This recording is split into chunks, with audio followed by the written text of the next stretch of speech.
The song started faintly at first, a tinkling melody carried on the warm afternoon breeze. It was the sound of summer, the happy jingle of the ice cream truck slowly making its way down the street. 8-year-old Leo's eyes lit up, and he dropped his toy car on the living room rug. Mom, can I get a Rocket Pop, please? He begged, already heading for the front door. His mom put a gentle hand on his shoulder. She knelt down to his level. She explained that while the ice cream truck driver was probably a very nice person just doing their job, it was important to be careful. You should never go up to the truck by yourself. The story about the dangerous ice cream truck is what we call an urban legend. You might have heard other ones like alligators living in the sewers, a ghostly hitchhiker who disappears from a car. An urban legend is like a modern ghost story or a piece of gossip that gets told and retold until people believe it's true. These stories sound believable because they use everyday things: cars, shopping malls, ice cream trucks. They feel like a friend of a friend's story, more real than a fairy tale about a dragon.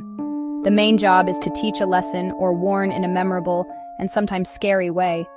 Instead of saying, "Be careful of strangers' emails and social media," when you look for the truth behind the ice cream truck kidnapping myth, you find something surprising.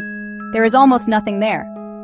If you search through official police records and reliable news reports from the past several decades, you will not find a pattern of kidnappers using ice cream trucks as their primary method. While it is technically possible that it could have happened once somewhere, it is not a common crime trend. Abductions by strangers are already very rare, and the idea of a criminal going to the trouble of buying, maintaining, and operating a fully functional ice cream truck just to commit such a crime is highly unlikely and impractical. A noisy, brightly colored truck that is designed to attract attention is a terrible getaway vehicle. Everyone in the neighborhood would see it and hear it. At the end of the day, a story like the ice cream truck kidnapping myth is told for one simple reason: parents love their children and want to keep them safe. The world can sometimes be a dangerous place. Part of a parent's job is to teach their kids how to navigate it carefully.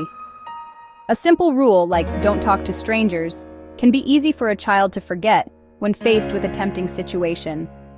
But a scary story with a memorable villain and a clear, dramatic consequence is much harder to ignore. The fear an urban legend creates can act as a powerful mental alarm bell for a child. These cautionary tales are a shortcut for teaching complex safety lessons. The story bundles the stranger danger curriculum into one easy-to-remember package. It teaches them to always check with a trusted adult. Urban legends can act like a cultural immune system.